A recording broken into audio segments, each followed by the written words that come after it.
दुर्योधन कौरवों में सबसे बड़ा पुत्र, अपने अहंकार और अपने अधर्मी विचारों के लिए जाना जाता था। उसके पास पांडवों के साथ शांति समझौते के कई अवसर आए, लेकिन हर बार उसने उन्हें ठुकरा दिया। वो हमेशा इसी भ्रम में रहा कि उसकी विशाल सेना, उसके मित्र और उसके योद्धा उसे विजयी बनाएंगे।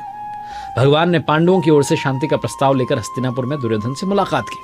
उन्होंने केवल 5 गांव मांगे ताकि युद्ध को टाला जा सके, लेकिन दुर्योधन ने अहंकारपूर्ण ढंग से कहा कि मैं पांडवों को सुई की नोक जितनी भूमि भी नहीं दूंगा।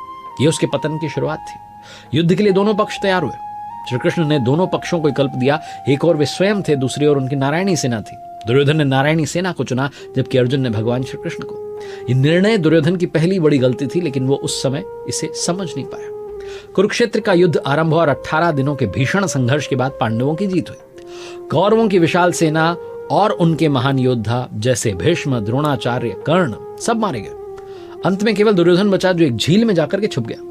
लेकिन पांडवों ने उसे वहां से बाहर बुलाया और उसका सामना किया। भीम ने गदा युद्ध में दुर्योधन को चुनौती दी। यह युद्ध अत्यंत भयानक था। दोनों ओर से प्रहार होते रहे, लेकिन अंत में भीम ने अपनी प्रतिज्ञा को पूरा किया और दुर्योधन की जंघा जो थी उसे तोड़ दी। दुर्योधन खून में लथपथ होकर भूमि पर गिर पड़ा। वो मृत्युशैया पर था। दुर्योधन अपने अंतिम क्षणों में भूमि पर गिरा हुआ था। उसके शरीर से खून बह रहा था और वो असहनीय पीड़ा में था। पांडव और श्री कृष्ण उसके आसपास खड़े थे। उसी समय दुर्योधन ने अपने हाथ की 3 उंगलियां उठाई और बार बार इशारा करने लगा। भगवान ये समझ गए कि दुर्योधन कुछ कहना चाहता है और उन्होंने उसके पास जाकर पूछा कि क्या तुम कुछ कहना चाहते हो दुर्योधन? दुर्योधन ने धीरे से कहा कि मैंने अपने जीवन में 3 बड़ी गलतियां की। यदि मैंने ये गलतियां ना की होती तो आज मेरी जीत होती। श्री कृष्ण ने सहजता से पूछा, अपनी गलतियां बताओ। तो दुर्योधन ने कहा कि मेरी पहली गलती यह थी कि मैंने स्वयं नारायण भगवान श्री कृष्ण आपके स्थान पर आपकी नारायणी सेना को चुना। मैं समझ नहीं पाया कि श्री कृष्ण के होने का अर्थ है धर्म और विजय। यदि आप हमारे पक्ष में होते तो युद्ध का परिणाम ही कुछ और होता।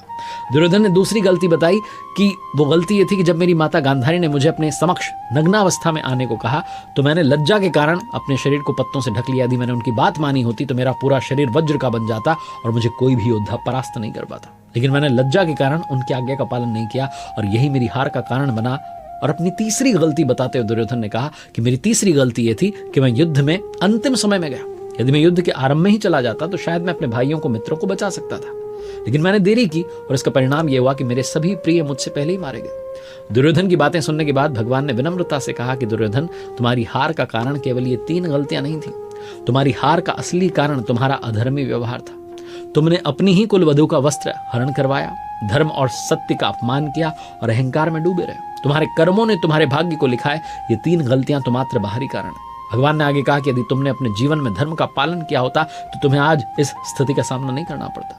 भगवान के शब्दों ने दुर्योधन को झकझोर दिया और समझ गया कि उसकी हार का असली कारण